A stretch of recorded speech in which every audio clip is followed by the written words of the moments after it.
And now for a taste of things to come. It's the moment you've been waiting for. It's time to step up your game. You're listening to Game On, your source for gaming news and talk. Of course! Falcon Punch! Mamma mia! We're taking the podcast world by storm, one episode at a time. I know that monkey. His name is Donkey. Monkeys aren't donkeys. Quit messing with my head. So strap yourself in and get ready. Let's get things started. Because the Game On postgame show starts now. Game on! Game on! Game on! Hookah chaka, hookah, hookah, hookah chaka, hookah, hookah, hookah chaka, hookah, hookah, hookah chaka, hookah, hookah. I can't stop this feeling deep inside of me.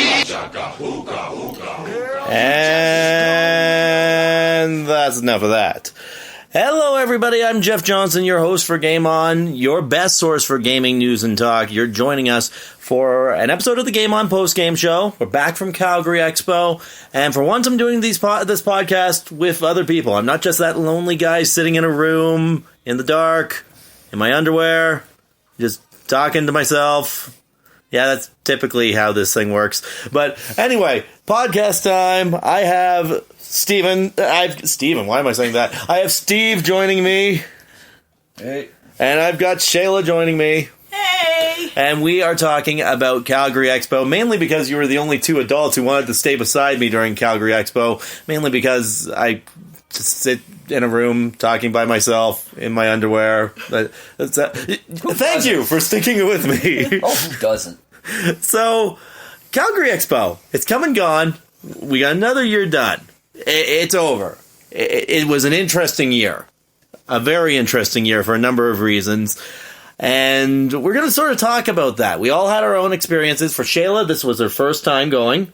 Yes, it was. For Steve, this is your third time going, if I'm right. Fourth time, my mistake, fourth time. And this is my sixth year. Sixth year with Game On going to this thing. So we're just going to sort of go for it. We're just going to see how this goes and talk about what we had fun with, how we enjoyed it. So, really, why don't we just start off with this then? Calgary Expo, yay or nay? Yay. Woo! Okay.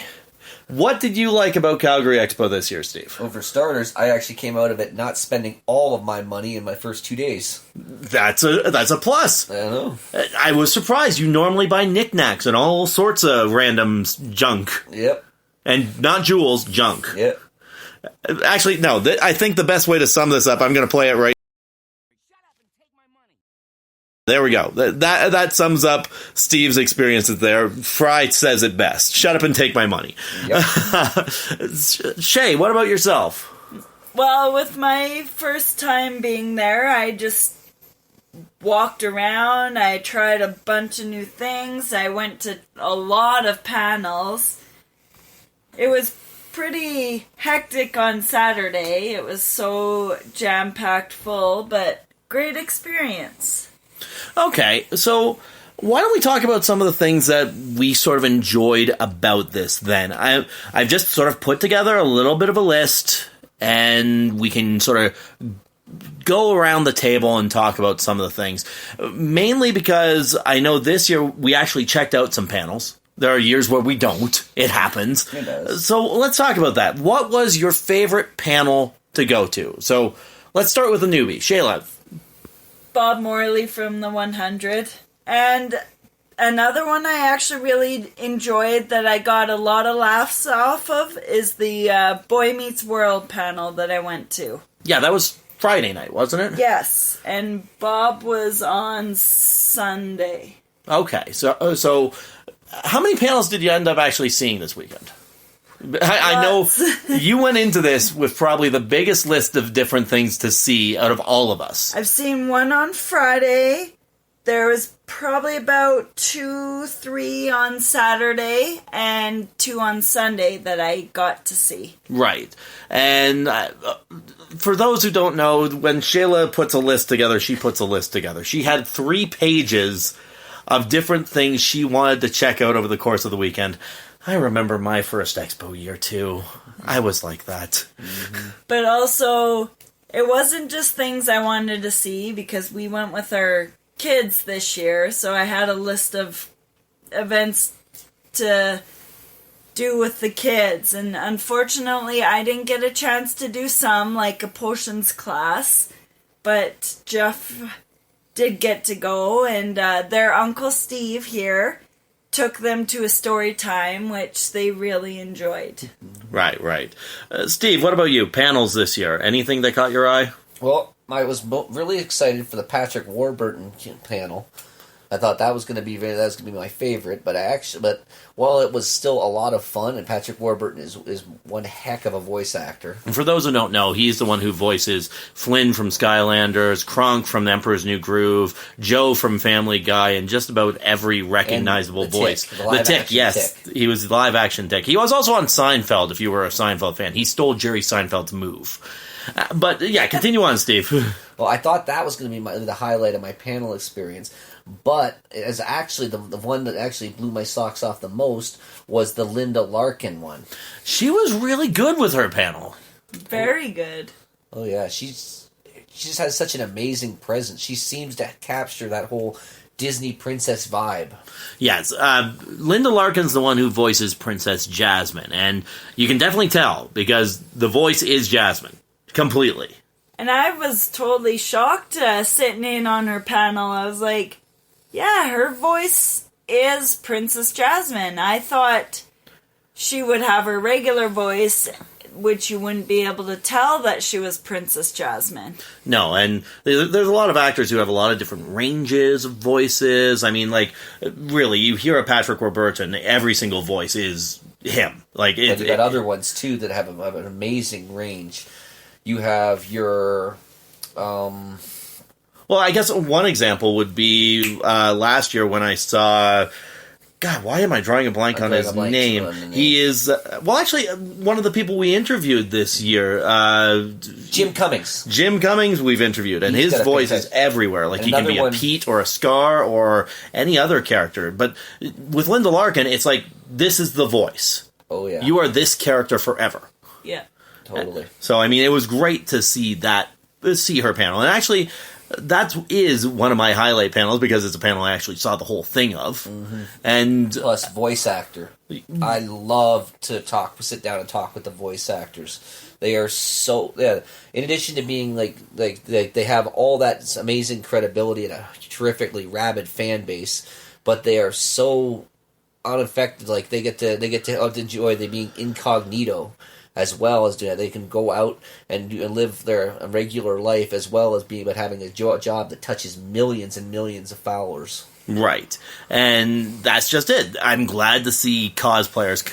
sorry, not cosplayers. I'm glad to see voice actors come to this event on a regular basis, because then we get people like the Tara Strongs, we get people like Jim Cummings, Quentin Flynn. I mean, that's just the first year I went. You get so many different people with what a range of voices. John DiMaggio, we had him the one year, and that was just absolutely nuts. Oh, yeah. I love John DiMaggio. He's awesome. Yeah, it's like you get a great show every time you go from them. Now, we've talked about favorite panels. Best panel you wished you saw. So, like, I know there was a bunch of different panels that, let's face it, you can plan to go to all sorts of different events, but you always end up missing something. For myself, I mean, it all depends on the night, but Friday night, would have loved to see Nathan Fillion. Obviously, didn't get around to that because his panel was like at 8 at night. Children need sleep. So we had to take our children back to the hotel room. Also, on the last day, there was the Billy D. Williams panel.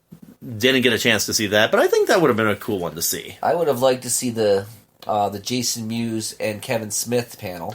Oh, you mean the live recording? Yeah. Yeah, their podcast. Also, the Stan Lee, Todd McFarlane panel. That would have been a good one, too. I know. That was for me. There was a few. I wouldn't have minded seeing the Hercules one. Kevin Sorbo. Unfortunately, I missed the Hawkeye or Lando from Star Wars. But one of the ones that I didn't go, which I would have loved to see too, would have been the Stan Lee Yeah. If you don't know the story behind it, Stan Lee said last year that would be his last Calgary Expo visit. Then Todd McFarlane decided to come to this year and convinced Stan Lee to come again. So Stan Lee's like, anything my buddy Todd says, we'll go and do. So this is actually his last Canadian visit. Excelsior, yes. This is his last Canadian visit, and none of us went to see him. The thing is, though, you did see his panel last year. I did, and it was a great show to see. And if it's given a choice between your seeing Stan Lee or going to see your buddy, what was his name again? Bob Morley. Bob Morley. Yep. You're going to obviously pick Bob Morley up because these two are the biggest Bob Morley fans that ever walked this earth. The 100's a good show. I'm not saying it isn't. I'm just saying is giving praise where praise is good. Mm-hmm. We're two of Bob's biggest fans. Yeah. Whoever is out there that has not seen the 100 yet, what are you waiting for? Just start watching. Yes.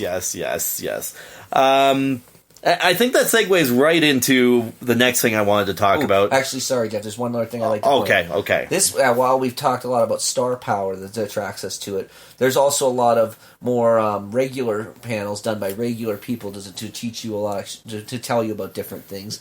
And some of that, I'm actually pretty guilty about this because I actually have been meaning to go to see a bunch of these because they sound so interesting, and so it could be a nice, good chat with like-minded people who know what they're talking about and stuff like that. I went to a panel called I believe it was called Powerful Women of DC Comics. Okay, I believe was what it was called. A good panel, a very well liked panel. I could definitely sit there and talk for hours with different people of various fandoms about it. The only problem I found with this panel is it was more of a basic understanding panel, more geared towards your people who are new to the thing and just hitting the ground running, whereas your people who are well versed in comic lore and stuff, or recent geared towards that stuff, it would be kind of treading over ground they already know. Right. A better choice for me would have been this other panel actually that was called, I believe it was called Feminism in Comics, where it actually goes into in-depth talking about throughout the 50s, the 70s, and basically how the women and minorities and such in the comic industry go. It's one I would have liked to see because I would have loved anything I wouldn't have known going in. I would have maybe been learned a little bit more just because it was a little bit more advanced. And if we're talking about the smaller panels, there's a few I would have liked to see too. Like there was this one about VR gaming, like virtual reality gaming, coming from one of the developers of a recent VR game for, I believe it was for like the HTC Vive or something like that. And then there was also another one talking about game developers in Alberta, which, again, another interesting topic, would be cool to see, but again, it does not jive with the rest of the schedule. Exactly. There's always so much, there's a lot of expo and only so much of you to go around. Right. After being there and seeing all the costumes, I've always loved dressing up, and I would love to get into cosplay. One of the ones that I didn't get a chance to go to is one from the big named cosplayers. Like, I would have loved to have checked out cosplaying on a budget with Super Casey, but never got the chance to make it. Right. And then Nightmage had his, too. Yeah, I put that one down because I was interested in checking out that panel, too, but didn't get a chance to make that one either. Yeah. It's the trickiest thing with Expo, because basically, even if you are one of the best schedule planners or event managers around, you're not going to see everything. Because Expo has this nasty habit of wanting to schedule all the cool stuff at the exact same time. And not only that, I learned from this year, you want to see one panel, so you go to one building, then you got to run all the way across the road, across the street to get down to your next panel, and it can be insane. Yeah, good luck to you if you're trying to get from Palomino A to the Corral in 15 minutes. It's not happening. It's, especially with the crowds and the shoppers and everybody blocking your way, you're not getting there. And the children. And the children. If you have to take the children anywhere, it's just not going to happen. But I'm glad you brought up about Super KC and Nightmage, because it's another good segue. Let's talk about cosplay this weekend. I want to know what you guys thought were the best costumes that you saw. Ooh. Like, there was a lot of cool ones. I saw a Krogan from Mass Effect Andromeda. Yeah, that's one that was he was actually on the stage during the costume contest. Yep. Huge. Absolutely huge. I threw a Pokeball at him. It was great. He was about I'd say at least 9 feet tall, just with all the prosthetics on him. It was nuts. It's hard. I can't remember exactly what I seen every day. Like, there was so many costumes. One of my favorites was even before the whole entire thing started at the parade. Yeah, the cosplay just parade right across from us, there was like a little 1-year-old dressed as a little Ewok, and it was the most adorable costume I've ever seen. Just seeing him walk in that costume, it was ridiculous. He was totally walking like an Ewok. And he was probably 1 year old. He was. Yeah, that little guy. And then you remember the Ewok who was on the stage for the costume contest and the kids contest? He had the little spear, and then the announcer came out to talk to him, and he just pointed the spear at him.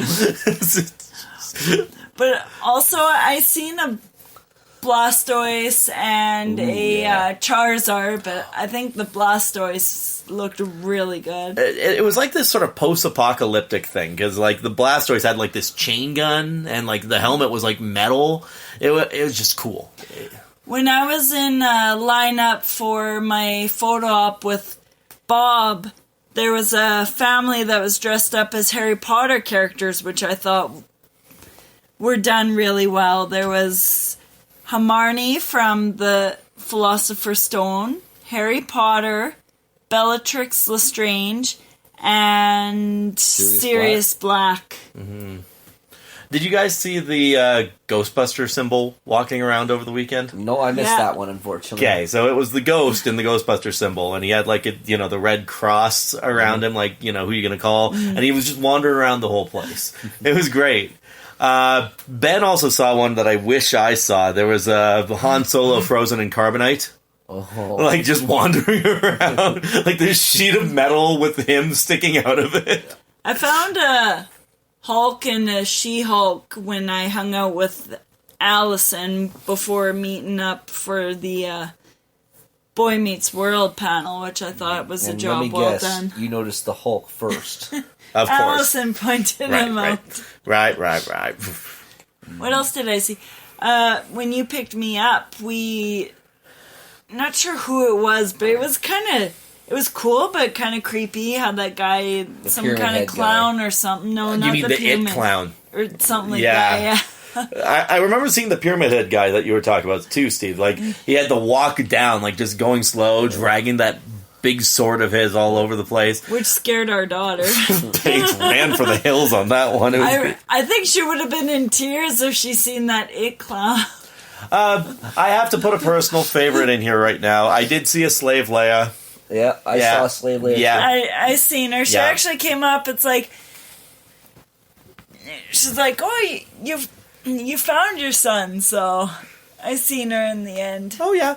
And on a personal note on the Slave Leia, I actually walked up, when I just asked her a couple questions about her costume, I'm surprised she was actually able to get away with it, because I figured there would be so many rules rules for Con Bravo that. You mean like skimpy clothes and stuff like that? Well, you think about it, it's such a public event and stuff like that. That's something that they might be just a little bit stricter some years, some versus some other years. They're more, but it was a fantastic costume, and it was actually no actual nudity. It was a complete body stocking for most of it. Yeah, for most costumes, they're more concerned about prop weapons and stuff like that, as opposed to actually showing skin. Like, I still remember the one year I went and they had, I don't know if you've seen The Fifth Element, Shayla, but they had the one girl with the orange hair and like the very skimpy outfit, which is just like one string across the chest to cover the girls, and then like sort of bikini outfit. That was what she was wearing throughout the entirety of Expo. So like, to get away with that, heck, you even have the people who are there in just body paint. Like, if they can get away with that, I don't think there's anything wrong with the Slave Leia. It all depends on like year to year, because their standards can change or fluctuate every year. It depends all on who's running it, who's in charge of it, and any number of other things. Or it could even be a simple building code thing. Yeah. But if you were talking about Slave Leia, there was also that Princess Jasmine, too. Yes, there was. That was And a Aladdin. fantastic costume. Yes, there was. Both of them actually did a fantastic job. It looked Princess Jasmine exactly like the one in the movie. Yes, exactly like. Exactly like, right. Why don't we move on to shopping from here? Again, we were talking a little bit about shopping before, but... And I'm so ashamed, too. I usually buy so much, but this year... I even had more money this year than I did going into any other expo, but still, I didn't spend nearly as much as I used to. So let's talk about what we did buy. So what would you say is the best item you bought this weekend? Something for myself. Yeah. And the funny thing is, I said I wasn't going to go to Expo and buy anything for me. Yeah, right, sure. I was probably going to get some stuff for the kids. But, Shut up and take my money. That's all. That's all I had to add into that. I ended up buying myself earrings and a necklace, and what I bought was the golden snitch from Harry Potter. That's all? Yeah, she bought the golden snitch earrings, the golden snitch necklace. And I think we should stress here, Shayla did actually take part in some Quidditch earlier. Yay! I was going in saying I'm going to give Quidditch a go, but when I had the chance to come up, I signed the waiver and everything, and then I froze. I wasn't sure if I was going to do it, but I did it with a friend of ours, and a T-Rex. Josh, and a T-Rex, and I had a blast. I could have stayed there and played for hours and hours. Because if you can't win a game of Quidditch with a T-Rex on your side, you know you've got problems. It was awesome. Mm-hmm. Steve, items from you. Anything that stands out, your favorite item you bought? Oh, so many good things there. Well, I'm actually on a little bit of a hiatus right now when it comes to buying like comics. I usually buy trade paperbacks because I'm a big DC fan. I usually at least try to buy at least one for DC, and sometimes occasionally my Stephen King ones because I love me Stephen King. Mm-hmm. And that is a fantastic series. Any of those series is sort of fine because they always do such a literal job of translating them. I think they messed up a little bit in the one, but that's an argument for another day, and I'll move on. But anyway, I usually try to buy at least one trade paperback or a bunch of comics. Like that first year I was there, I bought all of the missing pieces of the Batman Nightfall trilogy. Right. Trilogy series, whatever you want to call it. Anyway, I bought that. I bought more art, obviously. I have to buy my art. The pictures that these artists do are fantastic. And for what better choice for me to buy than a nice, classy, pretty picture of everyone's favorite Yu-Gi-Oh card, the Dark Magician Girl. Yes, fanboys unite. So you bought that, and actually we got quite a few knickknacks for Paige and Logan and Sophie this year. Mm-hmm. Paige took part in this pot smash thing, which you've seen it on the channel before. If you haven't, check it out. It's kind of fun. You'd basically take a hammer and smash a pot, like a clay pot that they've made for it, and then you get some sort of gem inside that tells you how many items you get. So Paige smashed the pot. She got to get two smaller posters. So she got herself a Wonder Woman drawing, and she got Logan a Batman drawing. So we clearly have a Wonder Woman fan here because she kept pointing out every single Wonder Woman outfit she would see all around the place. In addition to that, I also bought Paige 2 prints. One was this nice, what do you call it when you put the two together? Sort of like a mix and match piece thing? Mix and match piece thing of Darth Vader and Kylo Ren. And I got her this very nice drawing of the original of Barbara Gordon, Batgirl. Oh, there you go. For myself, normally I'm buying video games at these things. My video game collection is out of control, so no, I did not buy video games at this thing. Although we did get Paige a game, but we haven't told her about it yet. Yeah, exactly. although we did buy some random knickknacks, though, like I bought some Pokemon stuff. I've got myself a Pokemon hat, which surprisingly looks good. I don't know why but I like it. I do. Some Pokeballs. One of them survived the weekend. The other one did not. And then also just some other random stuff like Pokemon badges. I got a new set of Pokemon badges this weekend. Although Paige seems to think they're hers. I'm not going to argue with her that she can have them. Don't they're fine. argue with a 4-year-old. Never argue with the 4-year-old. It doesn't work. Also, Linda Larkin autograph for the kids this weekend. I'm actually very happy about that one. Because, I mean, it's Princess Jasmine. The kids love Princess Jasmine. Yeah, I also went and got an autograph from Mara Wilson. Yes, Mara Wilson, who might be known best for her role in Mrs. Doubtfire, Miracle on 34th Street, Matilda. I met Mara Wilson probably 2 or 3 years ago at Con Bravo in Hamilton. I went crazy with my spending. I thought I had enough money for her autograph then. I was actually a little bit short. She gave it to me anyway based on the amount I had. That was just such a class act on her part. I just had to come back and get another one from her at full price and tell her how much that meant to me, because you don't see that too often. Some people could be... I've never seen this happen to me yet, but you think that certain people if you're treated as a celebrity, then you might be more inclined to act.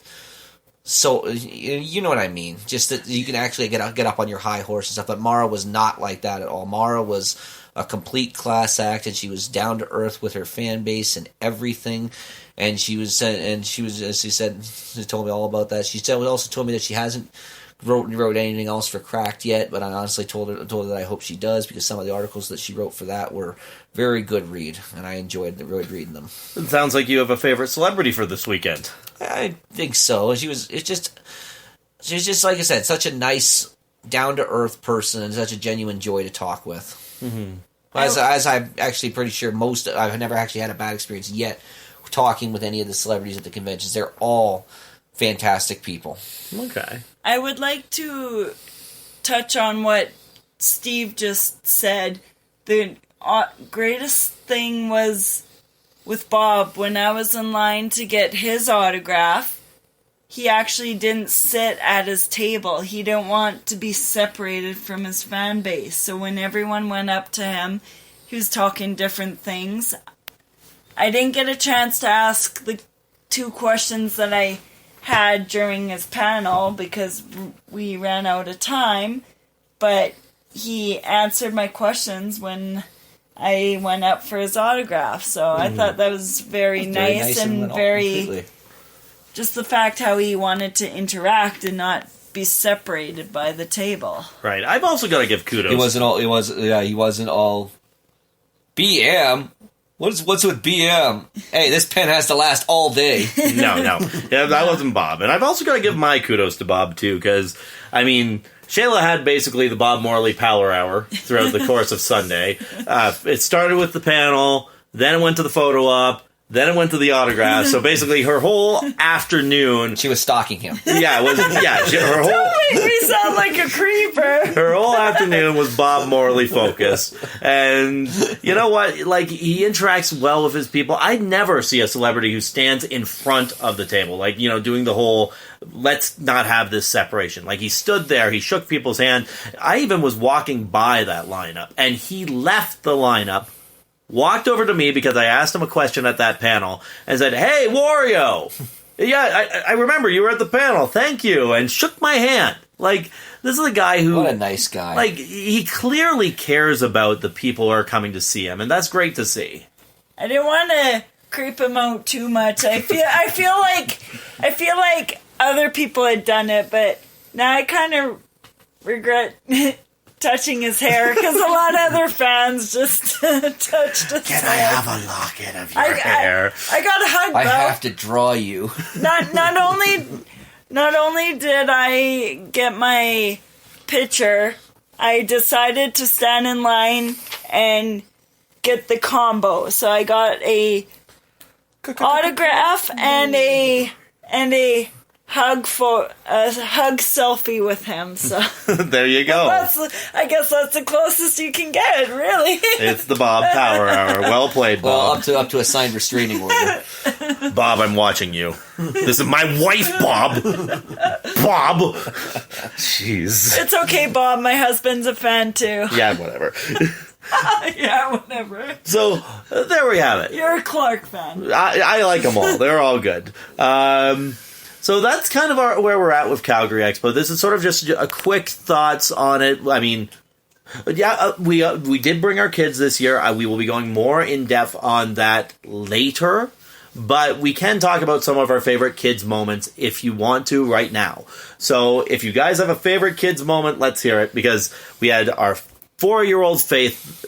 Paige. 4-year-old Paige there. 17. How old is Faith now? Faith will be 20 next year. Okay, so 20-year-old Faith was with us. I do that all the time with my niece and my daughter. Faith is my niece. Well, there. Paige is my daughter. So we had my 4-year-old Paige there. We had my 1.5-year-old Logan there, and my 5-month-old Sophie there. Wow. Taking kids to Expo. And Let's go. Yeah. You doing that now? I really enjoyed it at times. I'm thinking next time I go, I would like to go just with my husband, or we're talking about maybe taking our oldest daughter, Paige. It was great. Honestly, seeing Paige's experience, she did not want to stop. She's like, oh, let's get a picture with that. Let's get a picture with that. And not only that, she was cosplaying too. Friday, she was Princess Elsa. Sunday, she was Princess Anna. Saturday, Princess Anna. Saturday, Anna. Sorry.